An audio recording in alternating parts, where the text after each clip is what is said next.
Let's go. We're live with another edition of the Spread the Floor show. It has been way too long. Dano has been on his honeymoon. The rest of us just kind of suck. But we're glad to be back, Dano. We're so glad that you are back. Team PQ will put us on your back and carry us to the promised land. We got a doubleheader tonight. So we already have a play out for each game if you've been following us on Twitter. We're going to get into those plays a little bit because the Lions have moved on both of them. Dano, we can start with you. You took the Storm last night at -6. You still like them? They're up to -7.5 now, I think, on most books. You know, I think it when I checked before this when I was updating the background, it was -7. I'm gonna give a shout out to Wnba at Wnba. I saw them tweet this last night. 80% of the bets from the public are on the Dream, and 96% of the money is on the Dream. That was as of last night. So I thought it would move down a little bit because of Seattle's record. But it went from -6 to whatever. And I don't feel that confident. I think Seattle is due for a big win. They haven't had their full team, right? But the thing about Seattle is they still have been really great in first quarters, second quarters, maybe even like most third quarters. But the fourth quarter, they just fall apart. It is I tweeted the other day, I think they're -47 through 10 games and total in the fourth quarter. That's just awful. Only won 2 of them. Blown a lot of games they should have covered. So I think they are better than what their record is against the spread, which is 3-7. Like I said, don't have a full team, but I like it at -6. They should win by 12. It's been hard to model them, obviously, because with the health, but I make them as a 9-point favorite. Atlanta traveling across the country. Still no Tiffany Hayes that we know of. So I'm with it. I'm going to also put a few more plays out there. I'll tweet these as well, but I'm going to do an alternate team total under. I'm going to take the Dream under 69.5. Seattle's defense has been actually pretty good, even though they're 5-5. And I think the Dream have only won games when they score 75 points or more. And Seattle's defense is pretty phenomenal. Ezzy is she's carrying my fantasy team. So proud of her. So yeah, I'm also going to put some money on the Storm first half -4. Maybe I'll play a -2.5 on the first quarter. Haven't decided yet, but we'll see. Yeah, I was going to ask if you're going to play first half, first quarter, or maybe if you already played the full game, would you maybe live middle that if the Storm get up by a lot because of the way they've blown those fourth quarter leads? If they're up in double digits, maybe entering the fourth quarter, would you put a little bit on the Dream if that gets up to +12, +13 live to maybe try to middle and win both of those? I bet the Connecticut Sun the other night live twice. Once in the first quarter, I got it +13.5, and then I took a money line at the end of the third. And I want to fade him in the fourth, but then again, I have this I have that -6 bet, and I don't want to play God in this, So I'm just gonna trust the system, let it ride. I haven't bet on Seattle too many times. I think I did when they played the Sparks before I left for my honeymoon, and they covered in the first half, of course, and did not cover in the full game. So I'm hoping that changes for them tonight. Yeah, and I want to talk about the other game too, but I want to talk about the total of this one first. You talked about the Dream, their team total under and Seattle's defense. Atlanta's been playing really good defense as well. I still honestly have no clue whether their defense is actually this good or whether they've benefited from opponents just kind of missing shots early on, or some of both. It's probably some of both. They're definitely not as bad. This defense was bad for the last 4 years, ever since Angel McCautry left and the last time they missed the playoffs. This defense has been at the bottom of the league. Clearly, they're top half of the league defense, but are they actually one of the top 2 or 3 defenses in the league? I'm not sure I'm convinced yet. The other day, I took the over because they're still playing at a really fast pace, defense or not. They played the Fever, who also played a really fast pace this game. I cannot believe that these teams hit 90-plus possessions in this game. I think the total was like 141 at the end. I took over 160 or whatever it was. If you would have told me before the game that they were going to get into the 90s in possessions, I would have put all my money on the over. I would have put way more than 1 unit on it, and I would have lost all of that. So I can't figure out the dream. They keep playing fast. They keep hitting unders. This was the lowest. It opened, and I think still is, at the lowest total that we've seen all year. It opened at 151.5. I was sort of thinking maybe go the over because that's so low and the Dream keep playing fast. But like you said, the defenses have been good. It is up to 152.5 now. Are you going to play it at all? Do you see it going either way? I mean, my gut says roll with the under. I don't care how low it is. I mean, outside of I think 2 games, Ryan Howard's been the leading scorer for the Dream in every game. Ari McDonald occasionally goes off, and then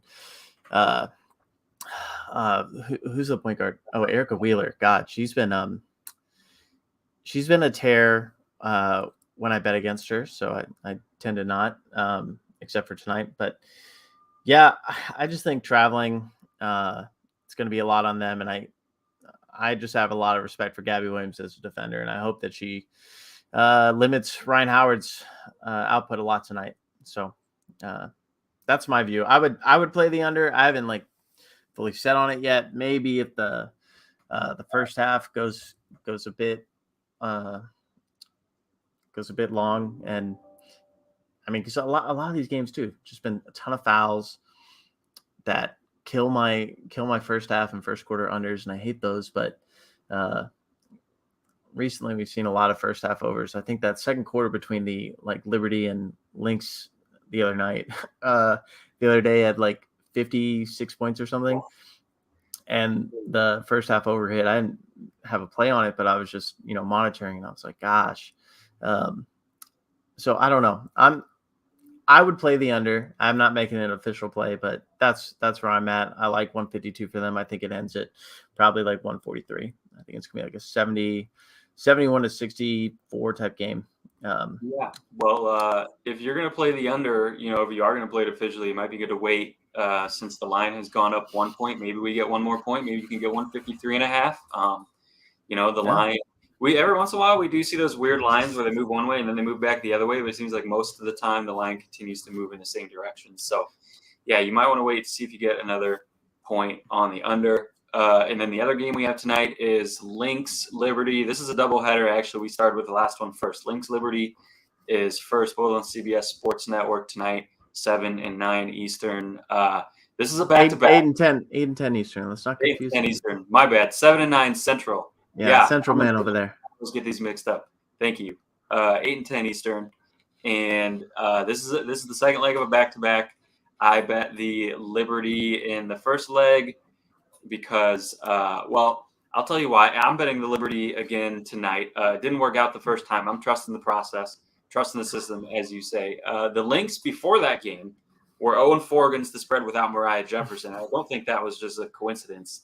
When you look at them with a point guard or without a point guard, this is true last year too, when they signed Lasia Clarendon, and when they didn't have Lasia Clarendon, it's just a different team. They have a lot of talent, but when they don't have that point guard running the show and they try to force Rachel Banham to be that point guard, things just don't work out for them very often. And so as much of the Liberty had been a fade all year, they had finally been covering a couple spreads leading into that game.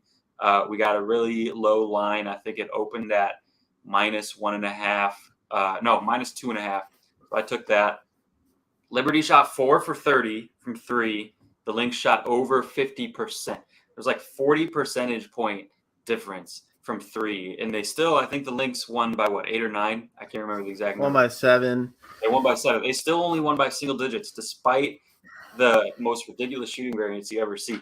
So because of that, I'm going back to the well. I think the books overreacted to that result and opened this one at Liberty -1. Now it's back to 2.5 where it opened and closed the other day, where it should be. or maybe even it should be -3 or -3.5. So I took Liberty -1. I think the Liberty have not been a great shooting team. I don't think they're actually going to outshoot the Lynx. But I don't think they have to. They just have to be a little bit better than 4 for 30. If you can just shoot like, I don't know, 28% instead of like 12%, that's, I think you're in business. And the Lynx, they're not going to make over half their threes again. So I'm going back to the well. What do you like in this one? Thing that scares me is like you got a near perfect game from Sabrina. 31, 7 and 5. Natasha Howard gave you 20. Sabrina and Natasha Howard took 39 shots. 21 for 39. So, not bad from your, players you're supposed to be getting output from, but still no Laney, still no Joss, still no Didi. I know you and I last year, we just made a killing on these back-to-back unders. And I just feel like this year has been so weird that I was tempted to play the over, but I just think we haven't really seen, Sabrina put together multiple consistent games in a row until lately. So I feel like there might be a drop off today. Teams do kind of figure it out. Like I think Cheryl Reeve will probably just probably come up with a plan to put all the focus on her. Cause Sabrina is probably not getting the credit she deserves. She's getting the primary defensive focus on a lot of these games. So I'm more than happy to probably take the under, especially if the first half goes bonkers. But I'm going to go back to my well, which I think, correct me if I'm wrong, but the Liberty have only still won one first quarter this whole season. I may be missing things from the honeymoon, but yeah, I'm gonna take the Lynx first quarter money line at plus 110. No, you are correct. The Liberty have won one first quarter all season. And by the way, speaking of, as long as we're talking about the Liberty not starting out well, they've also only won one jump ball all season. And of course, that was the one time that we bet against them on the score first. Happened to be the one that they won. So go figure. So maybe I don't know. I kind of like the Lynx to score first tonight, even though I'm on the Liberty. Because of that reason, I think Sylvia Fowles has been pretty good on jump balls, and Lynx have scored first over half the time. On BetMGM is where you can get those lines. So, maybe I put that bet, and then the Liberty win the jump ball again and score right away in their first possession. That just is how the season has been going. It feels like it's time to right the ship. Stay positive. It's time to go on a run. Got some really smart people that spread the floor, and I feel good about, we're almost a third of the way through the season, and I think we're definitely going to pick it up a little bit. I want to give a big shout out to a player who is getting a lot of MVP buzz lately. Well deserved. I'm still mad at was it Bet Rivers, who only let me put $13 on her to win MVP, but still like my girl times as much as we put on Ryan Howard, but yeah, exactly. My girl Kelsey Plum is just on fire. I just adore watching her play, and let's keep that MVP buzz going. Yeah, let me pull up what it is right now. It was plus 6,000 when we tried to put more money on it, and they limited. What did I try to put $100? I'm insane. I think it was 100. Yeah, and they limited to like 13 or something. And Ryan Howard was 78 cents, by the way, so 13 almost felt generous compared to that. Kelsey Plum is now third behind Asia, her own teammate, and Stewie at plus 800. So stock up emoji, I would say. Yeah, absolutely. Big time way. I like that one a lot. And honestly, if it's anywhere close between her and Asia, if it comes down to like picking between two teammates at the end of the season, I could see Kelsey Plum just getting the like, we want to give it to someone new votes. A guard for once. And a guard, that too. Yeah, just the like, we want to do something different because Bigs always win it and Asia already won it. And like tie goes to Kelsey Plum because it's like more interesting kind of votes. Like, Yeah. I don't know if that'll happen, but I could sort of see that scenario. So you're saying you still see value at plus 800? Yeah, I think I do, actually.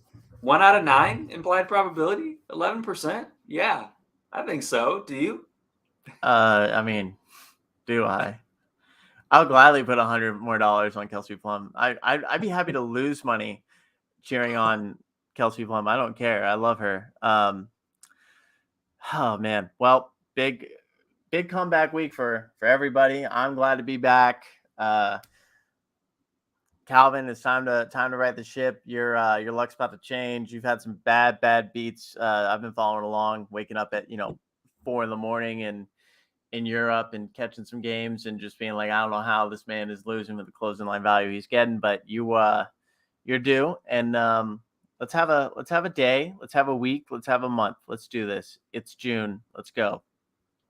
All right, let's do it. Thanks for tuning in.